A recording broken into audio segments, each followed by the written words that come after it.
was fueled by so much mobility. They had an intense amount of pick potential across all roles for their squad. So I'm very interested in their draft if they tend to go with the same line here. But also momentum, because like these mobility comps, they can go both ways. If you don't snowball early with an early gank top, then the game looks much different as well there, because they were often playing in 45 scenarios. This looks like an early Rumble pick here for TSM. This early Fizz ban is a little bit atypical, known as one of the counters to Rumble. And Hanser, if he's supposed to start carrying now, this looks like a Rumble, and he can start taking over the game. Right off the bat, though, VODs are available to everyone, Crepo, and the Ivern is banned out, which was, one of the crucial parts of that shielding comp. Yeah, definitely. And it's also one of the junglers I actually liked Svenskeren on. What is he known for? Dying in an invade. Who invades much faster and much better than any other champion? Well, Ivern, and he also played it in the finals, I believe, and it was actually one of their better games versus C9. Exactly. It's something that, TSM actually have used well. Jungling such a team, objective here, especially in the early game, and both of these teams have showed strengths and weaknesses. Actually, one of W's losses was to EDG due to a jungle invade early on. Regardless, though, again, we are going to have that Lulu, so maybe you will get your wish. And interesting that seeing Lulu picked over Ashe, because Karma is the obvious answer that almost every team does. But Mystic's most played is Ashe, and I know he has other backups as well, but we had seen so many other teams first pick that champion. Yeah, the problem is, though, if you run into a team with Mystic as an AD carry who's a really good hyper carry player, they just pick Lulu and Karma, and suddenly you're struggling for late game. Also, though, with WE, Karma has an extra value because they are so fond of playing her in the mid lane. She is second most played, right behind, I think it was Cinder, I checked a second ago, but certainly, yes, they are very fond of playing double support, so you're right, with the context of how WE plays, I rescind my statement, Lulu makes way more sense. Yeah, it's definitely up there. Same for TSM, they seem to favor Lulu quite a bit there, Tenzo. Also, with Xie's Karma being so prevalent, we've seen it a lot with Condi playing, Lee Sin or Elise. And Karma, even early on, can spam Qs and try and push up a minion wave and try and get some of this jungle action going early. So, this looks like they may be going with a similar style and try and take it to Svenskeren. See what happens now. I know that Sven is hovering Sejuani right now. Just keep in mind, everyone watching at home, this is still 7.8. There is no tank reworks on Sejuani, Zac, Maokai, and there's none of the new items as well. Looking like it's going to be maybe Ezreal for the bot lane pickup instead. That's locked in. Wouldn't mind Orianna here from Bjergsen either, potentially. They do go for the jungle choice, so that goes down the drain here. But they get a comfortable jungle on Sven as well, because coming to the tournament, it was either Ivern or Lee. Exactly. That is key, too, because the Lee Sin plus the Elise is not something that, all junglers have equal, right? These are two junglers that are very similar in their early power, but, I like the Lee Sin from Svenskeren so much more than his Elise. Yeah, definitely so. Both these players most played of the year, and we're going to see what actually comes in after this one. The Elise still going to be hovered, and might be the lock-in after all, and it will be a set of equal roles and somewhat similar champions across the roles. Yeah, role parity right here, double support. That's also being able to be flexed here. So usually what we see is either an early tank pickup on the side of WE or counter pick for top lane. It depends what direction you want to go. Now, of note, we haven't actually seen any Lulu out of Xie yet in the mid lane this year. Not that he can't play it. Of course, we've seen players start picking up that style, but it hasn't been something he's shown yet. Well, he can't play it this game because Bjergsen would be the mid laner to take that one. And these are both flexible picks, right? Both of those supports could either go into the mid lane, as we already have seen, or down to the bottom. So that does, put a little bit of an extra pinch onto the second round bans here, and we're already seeing them go for the mid lane. And if you want to keep that flex alive, I think if you're WE, you're looking to early pick your top laner, right? And then you last pick your support to see what's going on. On the side of TSM, then you need to figure out earlier what you're going to reveal. As soon as we started talking about top lane, I was like, oh, Kled, yes, 957, and instantly finds himself on the ban phase. Yeah, and that is usually where it is banned against him, though. It's very rare for him to pick it in the first 3 picks. Everyone's like, oh, you gave 957 Kled, what are you doing? Don't you watch the LPL? It's like, no. You only get 3 bans to start out. Funny how everyone sees a game where a guy's got like 7-0 and they're like, yeah, you shouldn't have given him the champion. I've watched like 5 games of LPL. He's really good on Kled. Like, no, it doesn't work that well. It's a really good second phase ban, and it's also not a super power pick here. We do see the Rise and the Orianna removed, so Bjergsen will have to start digging a little bit deeper into that champion pool. No, Syndro, no, of course, that's gone as well. So yeah, a lot of the popular picks for Bjergsen are off the table here. Final ban for TSM, and then it's WE to get first pick, followed by TSM finalizing their composition. Seeing what they ban as well as what W wants to pick early on is going to be interesting to note. And I love this mid lane pinch, actually. No ban. Ooh, so they don't know. It feels like it's got to be a mistake. Like, you ban another support. right? Like ban Nami, because you're clearly not going to play it, and they might, right? There's some obvious one-sided bans here, where you ban supports because Karma can flex. There's no reason not to ban anything. TSM is much more likely to put their flex pick in bot, and Team WE is much more likely to put that Karma in mid. That's why these mid lanes make so much sense. When you remove the top 5 strongest mid laners, Karma just goes up so much more in value. Also, if you play against Bjergsen, you can end up playing a Karma versus Lulu matchup. You're winning out thematically because he is the one consistent point on TSM. And another flex pick here. You still don't know what the W composition is. Karma mid or in the bot lane, Jace top or mid, you still don't know what's going to be. Or support if you're Mata. Well, the lane, lane assignments you don't know, but you're very well aware of what the comp is. The comp is taking shape for them very clearly. They have all range champions currently and are very well equipped to go for the siege, go for the picks with the Ashe and the Elise.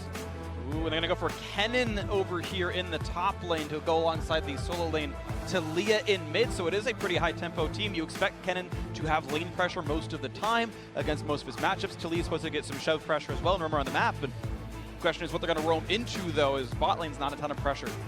So TSM are raising the tempo of their game here with the switch in their champion select. Talia, super interesting matchup as well.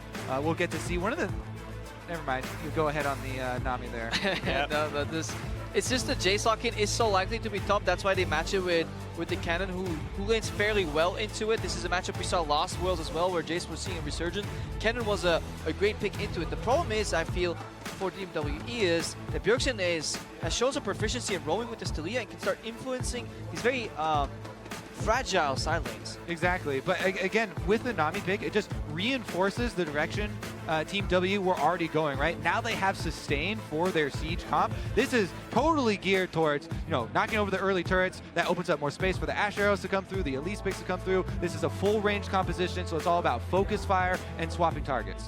You mentioned being full range, no tanks in the squad right now. Svenskeren can pinch hit later on, but it's going to take him some time. Connie the same, but they're going to be squishy for the early game. So we look at thematically a very squishy siege comp.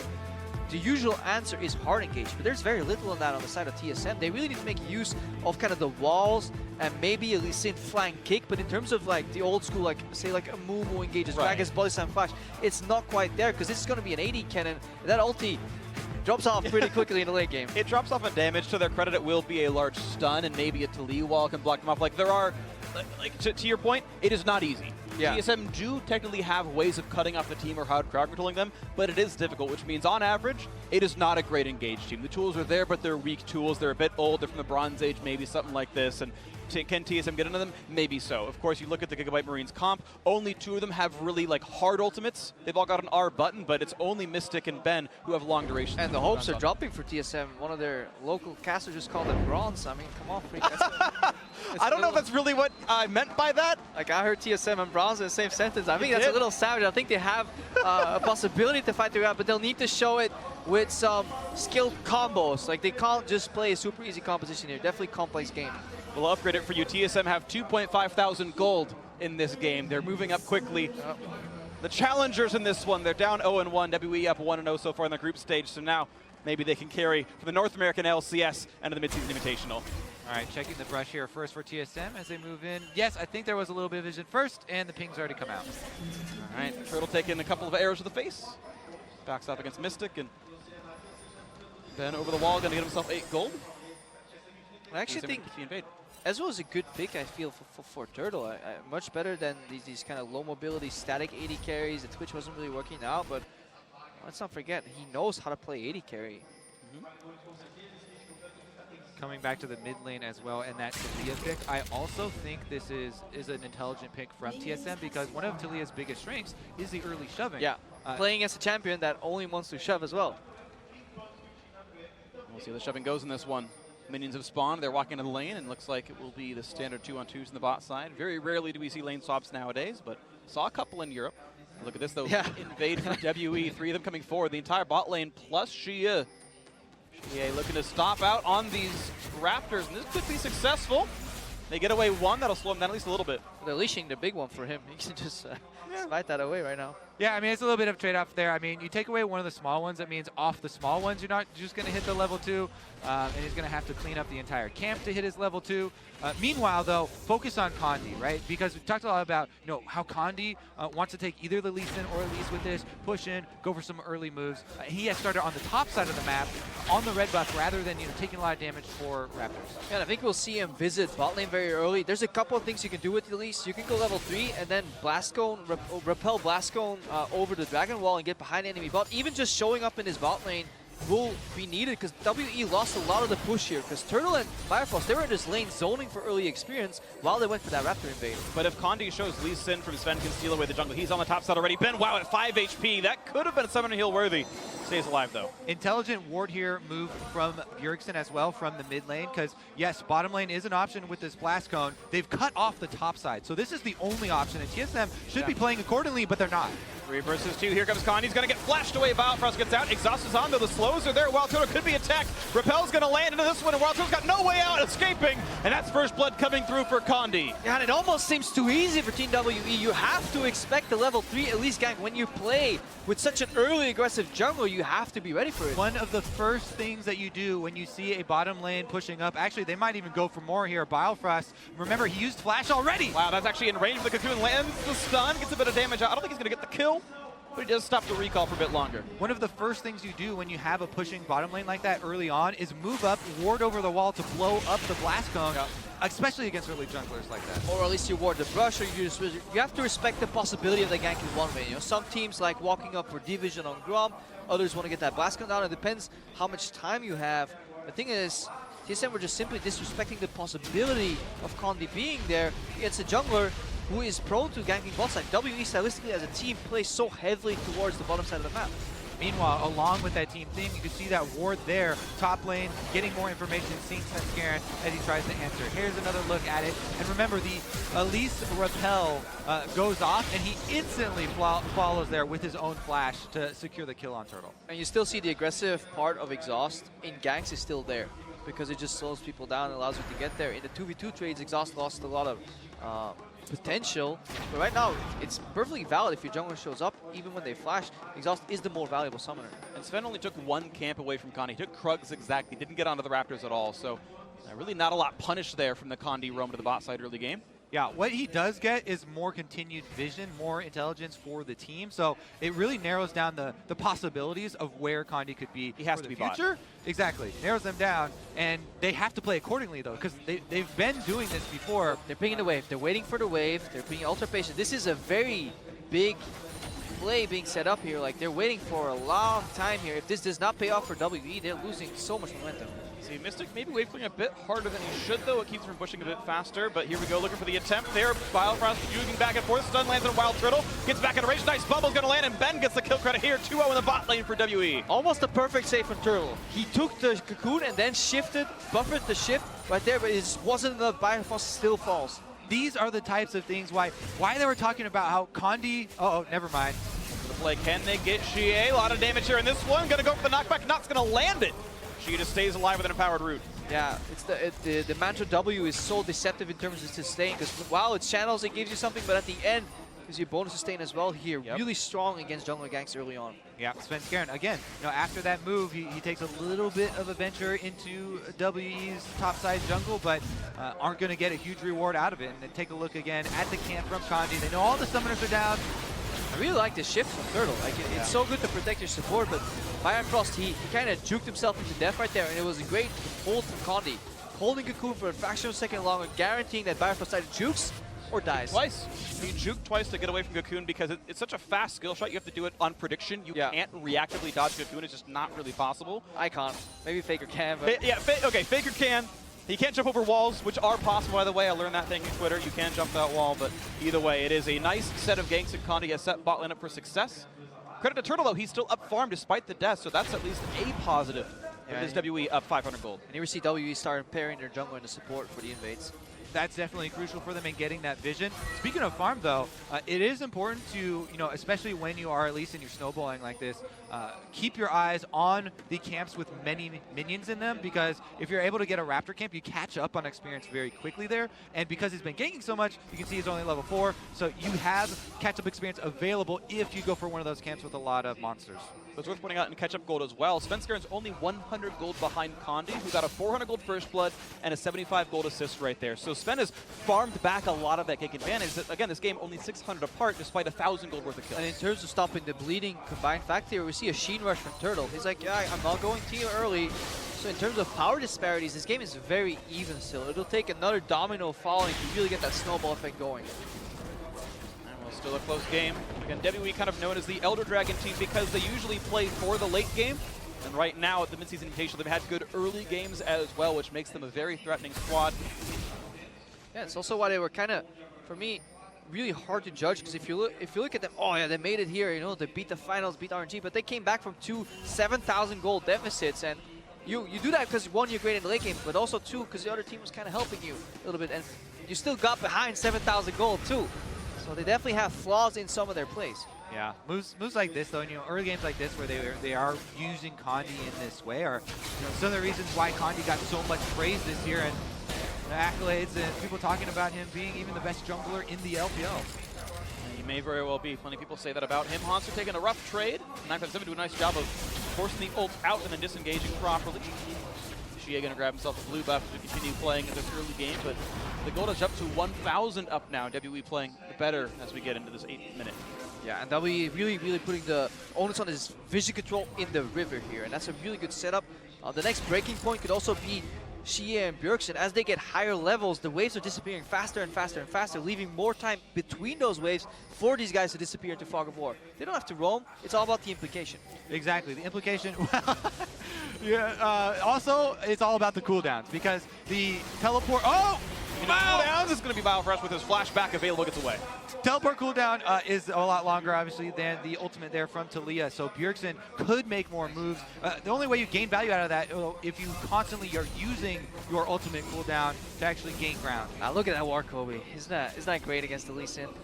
And recall stop. Yep. And he times out and he's like, yep, there's a ward there. There was a ward. At least you get the information. Yeah. You know he's not guessing. You know it was there. It's also something you can technically communicate from mid to jungle, and it's all these little details that make the games much more efficient. There disappears another minion wave, though, as you guys are talking about, and now Bjergsen has the freedom. What's he going to do with it? A little bit of a feint top. Another one he's of going those top, wards. though. Well, Hanser's 20 seconds away, so it's going to be without the slicing Maelstrom for this. Controller's going to see the Lee Sin, so it's going to take his time to clear that one away. Bjergsen attempted the roam and said, well, there was wards, we got stopped. I will go back into this one. But Shie has mid lane priority, and he can actually push up and potentially disappear into the bottom lane. One mantra Q, one more Q, and he can start putting river pressure with Condi. It's bot side. Constantly tilts, one guy will go stop, then the next guy gets the option to go bot, and you really have to cash in on the play, or else you will get counterplayed. TSM looks to be abandoning bot lane and going top. This time Slicing Maelstrom is there. The flash kick, the follow is in. Slicing Maelstrom makes it happen, and Svenskeren gets the kill now. The bot lane pressure that was in. Now the critical backswing of that play, as you're talking about, weak side of the map now for TSM is bottom side. They do back off this time. Good winning kills, 500 gold lead, and WE gonna go for first turret gold. How fast will the wave die? Fast enough, actually. This might be just enough for TSM. No, they've got to wait the next wave as well. And it looks like W's gonna push faster. Wilder does not have an ulti to stop this with. Maybe he can bait himself out. The rush is in, and it's actually going to be TSM a bit faster on the play. Nami had actually run back, and not enough damage was done by WE, so well played to the TSM duo staying for the turret. And when Condi was spending so much time camping in the bottom lane, Sven spent a large amount of time setting up that top lane dive as well. And when they knew Condi was around the bottom side of it, it was so easy for TSM to capitalize right there, and they just fought their way back into the game. Crucially, it was the repeat roam. The first one got control over that tri-brush ward. Then the repeat was when there was no wards left and they got the kickback. All right, we'll take another look here. Sven, he had previously cleared out all the vision in that tri-brush, heads through, doesn't hesitate, ward hop into the flash. And we also see one of the weaknesses of 957, because as long as our spectator UI is correct here, his flash was up. And the second you see Lee Sin come in your lane, you flash first, think later. Yeah. You don't need to know, is he going to get me with kick flash? No, he will. Yeah, Flashing there will always be worth the respect, and that actually has really big ramifications, because if you can slow down the push afterwards, that would be the first turret for WE. Now they also have to remember about picking up the pieces after these traded sides. You have to assume that the enemy is going to leave behind a tremendous amount of vision in the side of the map that they just previously controlled. Bottom here for WE and top side for TSM. Yep, lots of nice aggressive control wards and red wards there for WE. You can see them, in aggressive brushes that can watch the path in. Nice ward over the wall by Battle Frost. Realizes that this is a dangerous location, but Mystic securing a control ward. Shout out to him for having vision. Yeah, should split the map up in two. TSM can play top side, pressure the tier 2 turrets, steal away jungle camps, maybe get Bjergsen up there for a dive into top tier 2, whereas WE obviously have their eyes set on this Mountain Drake. Notice also that because this is the weak side, because Turtle is going to have a low income for this one, he is not going for a tier build. He is just trying to build into the Triforce to have that baseline effect. Seen a lot of different Ezreal builds. Some will go tier early, some go Rune. You're going to Triforce, some Triforce first, and there's going to be Triforce first, and almost definitely Rune in second. And we'll have to see what his mana pool looks like, but if he's the primary poke champion, he's going to be running out of mana a bit more rapidly. Concert still with control over top side. 20 minion lead. Sven here to help to make sure that can happen.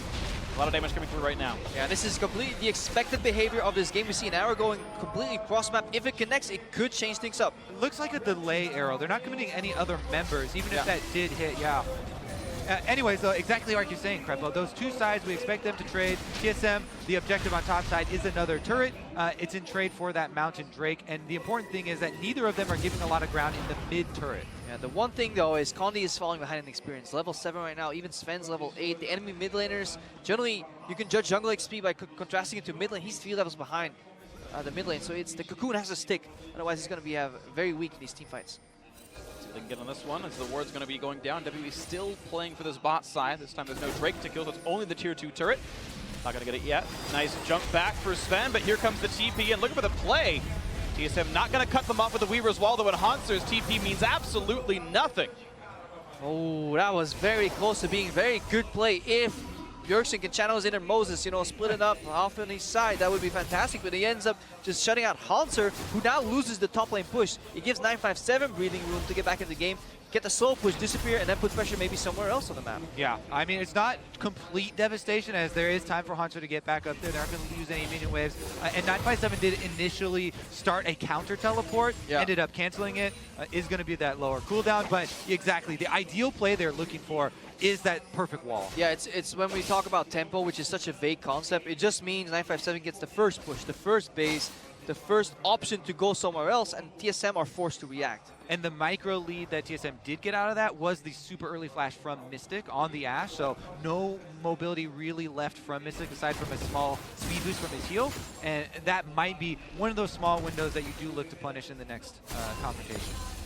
See if we can get out of this one right now. TSM though, 1,000 gold lead because they didn't go for the Drake play in Mountain. Is the worst early Drake to get. It doesn't do anything unless you're actually looking at a Baron or actually getting some turret pressure, so no incidental leads for WE just yet from that. But if you're a late game team, sure. If it goes 35 minutes, but you have to play the next 20 minutes in the first place. So if they lose a team fight because it could have been an Infernal, or if they're losing a laning phase because it could have been Ocean. But it definitely fits the WE style, Sure. It's like ahead early, great. Not ahead, not the biggest worry, They're aiming for the late game here. Can still win the LPL if we're not ahead early. I'm glad that you had that whole discussion without making a very cringy Drake reference. Well done, both of you. I'm so proud of you two. Meanwhile, we are going to have a collapse on mid, as both teams have been really, really heavily favoring those two sides that they split at the very beginning. Yet, as we keep saying, the wave clear in mid is intensive, and neither of them are willing to give up any ground as far as the vision around that mid lane. Again, WE, I've seen this exact clip 17 times now. Into the bottom jungle, putting aggressive control wards down, playing for this side of the map. WE is still looking for this as their bastion of power. It's the foundation of making picks, removing vision out of the ADM jungle, hiding in the multitude of brushes. The possibility to be everywhere. We'll see if Bjergsen can be everywhere he needs to be, looking for the bot lane on a Shie. They have the option to continue to chase this or try and shove mid lane. I keep talking about the importance of this mid turret, and TSM do eventually make the call to cut off that chase and focus on the turret. Oh, great Weaver's Wall here from Bjergsen. That's how you use Talia too. And he can't even satchel over it, blocks off that side of the plant. Now here comes the attempt, not gonna get it though. Seen that one before today as well. Not many arrows have been hitting. Nope. Yeah, he didn't qualify for this one. It's TSM who went instead of P1, and so not going to have that one here. Kobe is groaning. Crepo is smiling. Exactly the audience I expected here. And it's just another delayed game for now. Meanwhile, that crucial, 5 seconds or whatever, alone with the turret, did take a bit of the toll. And if TSM does continue to make moves like that around mid lane, collapsing, that is what really opens up this map, where we actually start to see a lot more of the hard commitments to these engages. And that's what WE want to avoid on their side, because if they can get their Ashe and their Nami in the mid lane, put Karma on the side lane, they're playing a double TP comp. Yes, Bjergsen can move from one lane to the other with the wall, but it's still slower than a TP potentially switching it all the way to the top side. So eventually, WE will want their Karma on a side lane for Bjergsen to match, and then TP out of that lane. Here we go, the attempt on Akandi, forced the early flash out of him. That is an important cooldown gone. As far as Slicing Maelstrom's cooldown, it'll be up about the same time as a Drake. It'll be missed by about 30 seconds, but TSM delays will have the ulti back up, and Kandi will not be having flash for a while. Meanwhile, there is a ward behind Mystic right now. Hanser still has a good 15 to 20 seconds left on this teleport, but that is a position where you don't think WE have been timing that teleport that exactly. And this Ashe still doesn't have flash from that last engage, so those are very slim margins for him to push up that far, but that's kind of how confident they are in their matchup with those AD carries. Yeah, they play side lane to see everybody, but it's so easy, especially once the lanes get longer and the map gets switched up, to forget about some deep wars being placed somewhere. But then it's always also up to TSM to capitalize on that, pull the trigger. And a team that has been struggling both with expectations and performance may not be willing to just pull the trigger that fast. Ask maybe one more time, should we do it? And by that time, Mystic's out. On the same side, can be bitten by the exact same double teleport ready here for WE, and an Ashe arrow that if it catches somebody, buys you plenty of time to complete those channels. We'll see if Mikhails comes in ever. Biofrost will be the one to buy it, but you likely see Redemption come out first for it. We'll see if they can play around the crowd control well. They're not looking for the play into the mid lane. Shie forced a flash, but the Ruin King slow is there.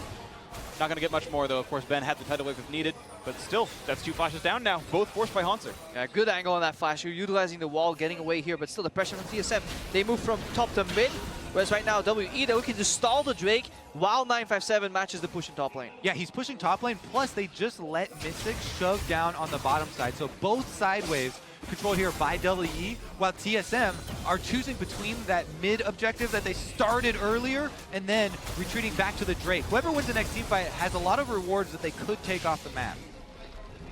See what they can do with this one. 400 gold difference. TSM certainly playing a much better game than they did in the previous. WE certainly not snowballing as much before, but again, we reiterate, they don't really care about the early game nearly as much. And we see the end game goes. We see the flow of the game as well. You have control for a moment, but that means the other team is probably fixing their side lanes, and now you have to react if you're TSM. And remember, neither of these teams are really teamfight teams. They don't want to stand at this dragon and just have a massive brawl. It's all about creating picks, and that's why side lane pressure is so important. Removing a few members, forcing them into predictable paths can be the catalyst towards picks. Exactly. That small minion wave that we talked about, Mystic pushing, 35 seconds earlier, Turtle goes down, he picks it up by hand. Now keep in mind, there are, slightly riskier tools that you can use, Ezreal Ultimate, to try and cut off the ranged minions and cut down the DPS on those, cross-map stuff that you can try and go for. But as you said, are they willing to pull this trigger? They have had a slow start. Yeah, or you just up to lose farm. That is the whole reason why side lane push is so important. If you can then match the objective, well, they lose 2 waves to the turret, great, and that's incremental values in ways of getting ahead. But right now we see TSM at least 800 gold up. They were behind earlier. They are definitely crawling back. About looking to make the big plays as Kandi and Ben once again get control of their own jungle. Not so much to do except kill a ward, but that's something to do. Not going to go for that play. Svensker not going to follow through. This mid turret very, very low on health. 2 models will do it. There's the turret down, but Biofrost chunked out by 957. Here they go. Misses on the cocoon. You could see how much they gained from just landing that sonic wave, though, because of the fact they forced Shie's flash earlier. He has to respect it. Like, he backs off. I'm gonna do it. I gotta walk back here. Can't defend it. And the range creeps were all in one hit as well, so somebody didn't buy enough AP to clear them out. They're gonna get it though. 1,500 gold TSM. Actually with a solid lead for themselves. It's been a slow-paced game, but honestly, TSM can be happy with how this one has been going out. They were never that hyper-fast-paced of a team back in North America, even against somewhat weaker opponents, and they are grinding out solid leads. You had Sven out farming Kandi. The bot lane has done okay despite the early ganks, despite the fact that, you know, they're both best in the team so far. Hanser has remained this plus 17 minion lead, which is not too bad. He's been part of the turret pressure game as well, and hey, plus 2 turrets for TSM is a good place to be. Yeah, and for me, TSM's identity seems to be get a pushing bot lane, self-sustaining, and then play around the top side of the map. But with Camille being nerfed, Hanser had a hard time finding a new carry. He now tries to go back to the Kennen here. But Kennen is an incredibly slow pick in the sense that it only wins by side lane pressure. And maybe you can bring it into the fights once you get Runons on 3rd and 4th. But it's not like AD Kennen in the bottom lane where you get Runon 2nd. You get this 4th. And it takes a very long time for this pick to really have an impact on the map.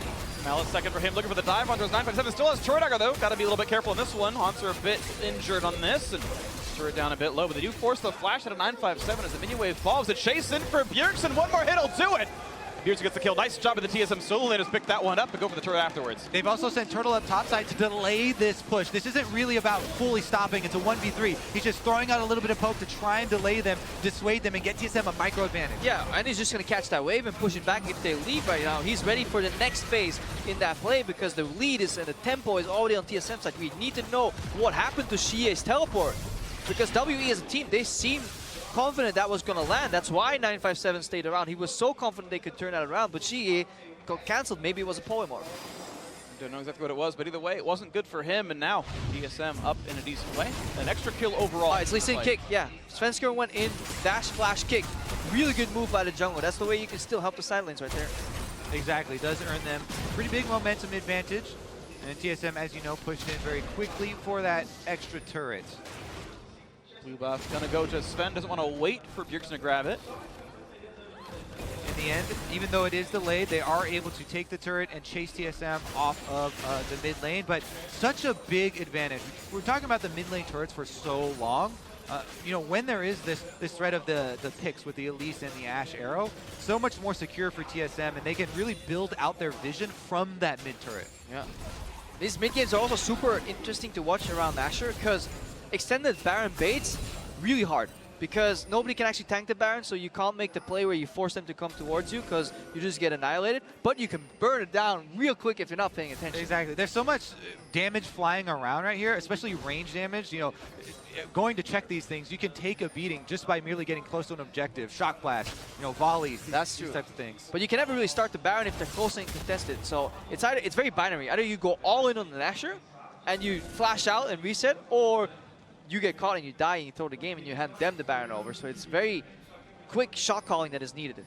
And it's still very squishy teams. You mentioned how much threat is there from the poke. Sven's gonna look for the kick into the wall. Plenty of damage here. He's got every damage that he needs. It should be enough. And 957 goes down. Hunter still got aggro. He's gonna walk away cleanly enough. TSM finding these split off kills. TSM is playing around their strength in Hanser like they did so many games in the season. And they're also exploiting one of the weaknesses of Team WE. 957 not rated that high. It's all about Condi, maybe Mystic, and then CA. So 957 being exploited here. He had one of the best games that we've seen in a while on the Kled earlier today, but he is being focused super heavily and rendered 0-3-0 in this game.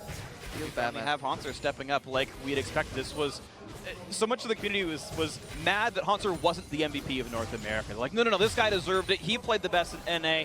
What a supreme top laner, and he didn't. And debatable. It was contentious. It was debatable because not everyone voted for him. Obviously, he didn't win the title. A lot of fans thought it should have been him. I voted for him. Okay, well, Kobe thought it as well. Apparently, he's the TSM homer for this one. But it's finally a game where he's actually playing somewhat to his level, where he's up against the #1 team from the LPL, winning his lane, being the lever by which TSM are winning the game. But it also shows you, if a top laner needs to shine, like he's very rarely going to do it on his own. Like, how is he going to get those kills? Bjergsen needs to roam towards it. Svenskeren needs to help him. And then the other side of the coin, when top lane is getting held, bot lane needs to not feed.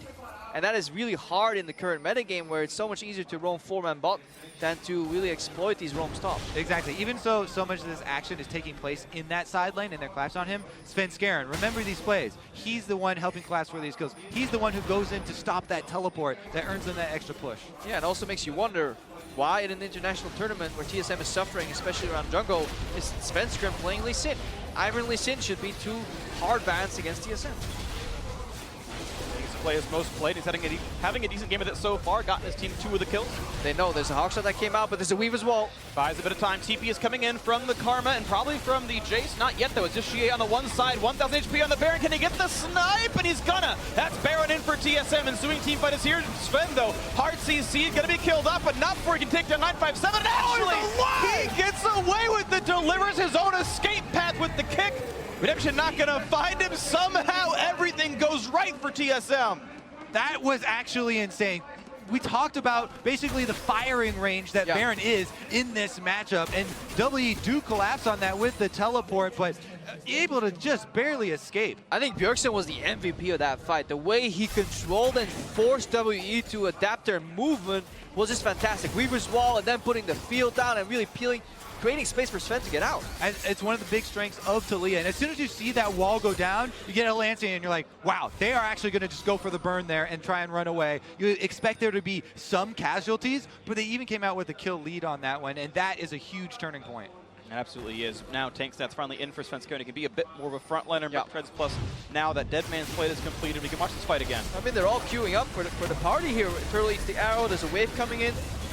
But Bjergsen, look what he's about to do right now here. He single-handedly turns that fight. Is that a 3-man knockback on WE? And then Sven, he's not supposed to live here. Yeah. He's like, get your body over there. I'm going to use your... Oh, never mind. He's dead. And this time he's got a warrior jump too, still stays alive. Svenskeren, escape artist in this one. Yeah, dodges the Grim Reaper twice here. Turtle has actually been setting up side lanes for TSM very well this game. So while he catches a lot of flack, a lot of their pressure is being moved from one lane into the other, and the guy that's always setting up these side lanes has been Turtle on the Ezreal. He also played around his early deficit by delaying the tier. Now he needs to dodge the skill shots, so that's still tough for him. Arcane Shift and a bubble into the flash. Root's gonna come through. Mystic getting the kill credit in this. 2 out of 3.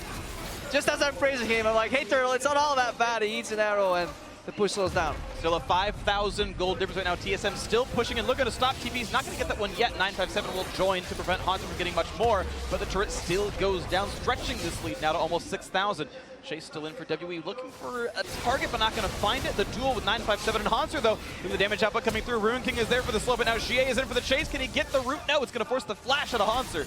Get away with this one. Turret and killed up to the other side. Yeah, TSM still keeping up pressure, even with Turtle going down there, because of how powerful this attack damage cannon is. With the auto attacks, they're able to get inside the base, even with 3 people collapsing. Bjergsen has his back, and they do escape. Yeah, we really get a nice lesson in how this composition works. TSM, they want to fight on multiple lanes. When WE aggress, they want to just hold them there and play cross map. Hit the other side of the wall. That's why it's so unfortunate that arrow actually killed Turtle. If you could disengage there, it was over for WE. They used their main engage. We saw how 957 was just melting against this cannon in the 1v1. Let's see what can happen next. 6,000 gold difference. WE hoping to fight back from the deficit. And this is about the time this team comes online. This looks like basic WE playoff games where they went off and took the title anyway. So this is where it starts to be the real test. Can TSM win against one of the great late game teams at this tournament? Right now looking okay, 7 turrets to 2. One of the things though, when you talk about tendencies of teams, team composition plays such a huge part in it. And a lot of the comebacks for WE, I look at all these flank plays that they come from. They're holding on, playing defensively, and then they get this big flank. This is not a flanking team. This is a full range team. This is a DPS team. And it's also the Karma build is quite peculiar here for Xie. It's not catered around buffing up Mystic. You usually see Karma Nami like, oh great, Mystic is going to get so much protection, but it's a Liandry's Luden's Karma that's not spiking on a 3rd Rabadon's. There's no Ardent Sensor in there to really buff up the Ashe. The Ashe is also not building to get the maximum benefit if there were an Ardent Sensor. So it's definitely all things to be considered here. It's not the typical protect the Ashe comp. Absolutely not, but Mystic had been one of the big carries.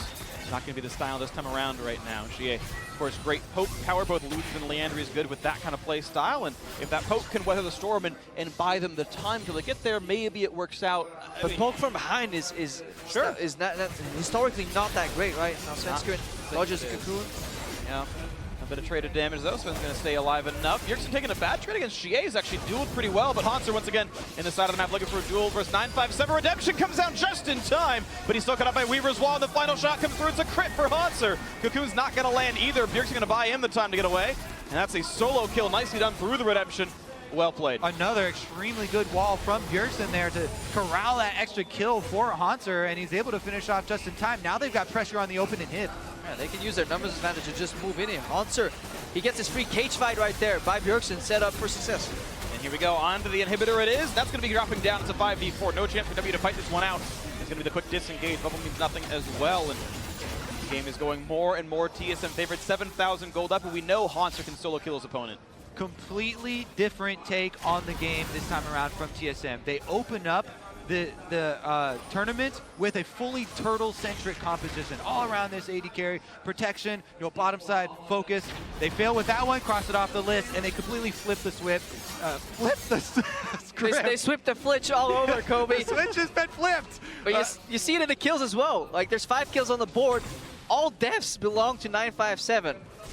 Like, there's the bottom side of WE has been surviving for the majority of the time. It's just complete topside dominance from TSM, and their bot side has been surviving.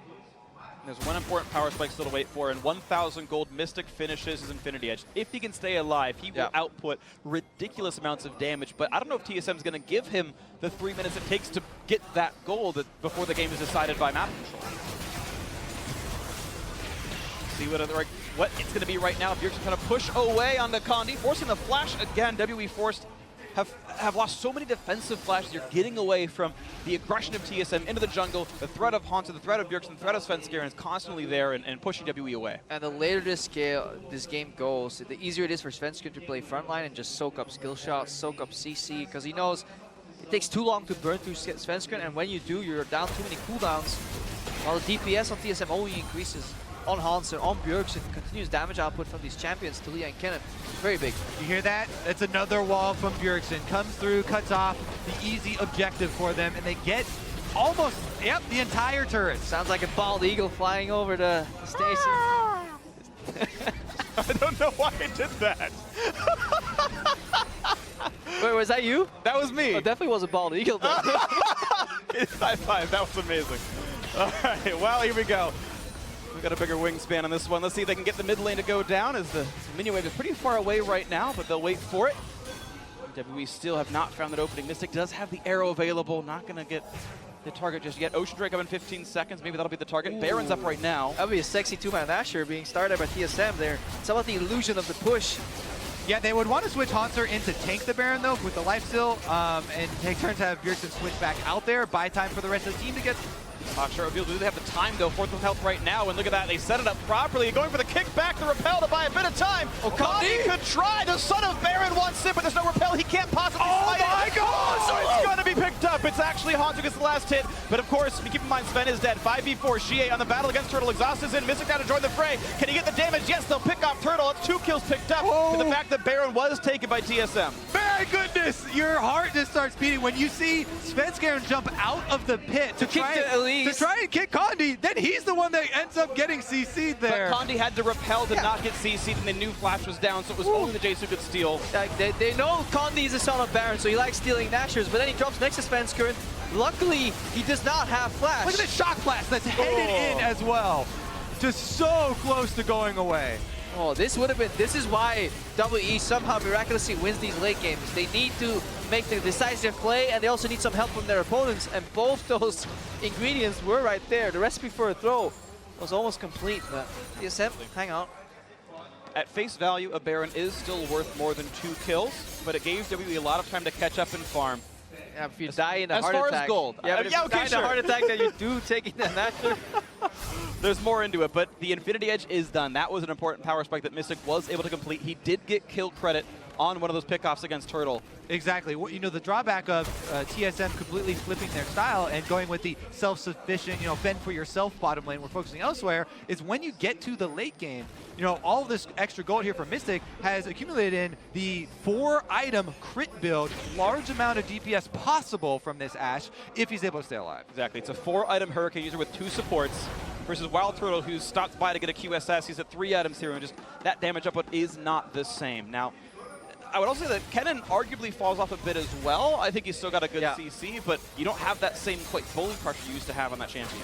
He is going to definitely output a lot more than 957 though on That's Jace, true. who has really been hurting. Yeah, but it's still a Deathfire Touch Karma. It's not a Wind Speaker's Karma with the Ardent Sensor, so it's still the small caveat here. 1.5 supports. But Death Cap's up next. He's going to have damage. Yeah, definitely depends on how these fights play out. honestly, if TSM can keep the map split. But obviously, the later you go, the closer you get to the base, especially those inhibs, it's a much shorter path for W to travel. It's all in Weaver's wall to split them up. Let's see if Bjergsen can do it. We know he has good utility ultimates. His Rise is great, his Talia as well. And look at Hanser being left alone. WE knows they can't deal with him. Looks like mid lane turret has fallen as well, and now onto the top side they go. Yeah, perfect from TSM on 3 lanes, never committing to a fight. It's all about just balancing the pressure. When they contest, you step back, you take something more on the other side, no matter how long it takes. And almost dead. It's a few shots away. Cannon still dealing damage, and Hanser gets the mid inhibitor as well. More of this base is falling, and WE not fighting. Hanser moving back and forth between the minion waves to buff them up, each with the Baron buff, and continue this pressure. Triple inhib down. Hanser uses the ulti. He's still staying in range of Xie, which is a bit risky. Going to stay alive, though, with Redemption helping as well, and looks like TSM wanting to keep pushing with the Baron buff. It's on for a little bit longer. And it's so important that the last wave goes down right now, because the amount of super creeps, you get triples from 2 inhibs to 3. Yep. And now the Weaver's Wall comes out. Goes from 2 to 6, and now the Weaver's Wall to go for top lane. Nexus turrets right now. Can they get away from Mystic? Can he get the damage? Turtle in the front lines, losing a little bit of HP. The kickback is there. They picked off the carry. The shields are there. He's not yet dead. We've seen it from Sven. It's a 1-for-1, though. Jungler for support. Mystic still alive. Healing on the fountain. The debilitation is going to make it a little bit slower, but he stays alive in this one. The flash, who not going to land on Bjergsen. Good flash to get away. 1-for-1. This is massive for the game, because Mystic survives. His flash is at about 30 seconds cooldown, so they could hang on. They lose at least 2 minutes right now for TSM to get back to this base. In him spawn time, 5 minutes, I believe, still. So it's such a big part of the game that he lives. Exactly. Even if you hit that Q, as you said, TSM have all the cards right now. They have super minions flooding in. It's so risky to go for this. Large amount of damage does land, but they don't get him off. Big shields come in, Svenskeren gets locked down, and WE live another day. I think that's where Turtle actually has to dash in aggressively. Yeah. Ironically, if his needs speed the connects E4 there to and he get goes those 1-for-1, they win the game. Yeah. Or if they don't take the Q in the first place, True. and wait for all your minions to reinforce, Yeah, and they just wait. Just stay around at the Nexus turrets. As it stands, though, TSM still in a huge lead right now. 8,000 gold up, and they've got triple inhibs down. WE cannot leave their base for pretty much anything at all. And even if they stay inside, you can still win the game with just 6 super minions. Yeah, and even if Nashor spawns again, Hanser's just going to solo kill the game. Like, he can solo carry all inhibs down again. TSM can use Nashor as a bait right now. This is the best spot for WE, so they actually have to fight their way out here, because if they wait, it's only going to get worse. 8,000 gold deficit. This will get shrunk over time as the minions fall down, but look how much damage is going into these turrets right now. It's going to fall even with champions defending it. The lock is used early on. They get the knockback on a Mystic. He stays alive, though, but that is flashed down to the start, and one turret's already gone. Stun and Bjergsen gets away with the cleanse. He's going to be okay for now, but this turret's falling still very quickly. That's going to be it. Nothing left in the base but the Nexus, as TSM are cutting them back, and another wave of super minions is coming in right now. 6 super strong. Ben slowed down. Weaver's Wall cuts off Mystic, and it's all about knocking this one down. He cuts the wall down a little bit early. There's the kickback once again into that one. Here's Slicing Maelstrom. There's the damage. Over the kill's going to come through. That's 2 already. That's going to seal the game, and TSM actually get the win. They get the comeback. They improve to 1-1. Yeah, fantastic cleanse by Bjergsen. Mikhail's on point from Firefrost, and they take it slow. They use the minions to their advantage. TSM even up the score for today's results. That was a crucial win for TSM, especially after you saw their first game of the day dropping to Gigabyte Marines, and you say, okay, our TSM is the worst team in this tournament now. But WE, who had taken down and kind of showed themselves maybe the number 2 team here, maybe higher, TSM actually answering them back. We've got some parity now in the group stage. Anyone can clearly be anyone in this middle portion here. TSM with a necessary win. Definitely bodes well for TSM, but you still have to wonder, how many styles can they pull off? Can they actually pull off any sort of bot-centric style? You know, stumbling in early on like they did does pose a lot of questions moving forward. Very strong performance here, though, with the solo lanes. And if they can't do the bot-centric style, how many picks do they have for Hanser to play carry top? Camille is gone. He whipped out the cannon, but can he do it on a Kled? Can he do it on other picks? Have TSM practiced that enough? Because clearly they must have also been devoting a lot of their practice and scrim time to getting that bot-centric style developed, but it's not working so far. That's what they tried in the very first game of the tournament. Can we play Super Turtle? And that didn't seem to be the possibility there. But a smile on Hanser's face. 6-0-3 on the cannon. Only missed out on 1 kill from his team so far. Lots of attack damage items, and it was good to see him kind of return to the form that his fans remembered of him. But no smile on Turtle. And like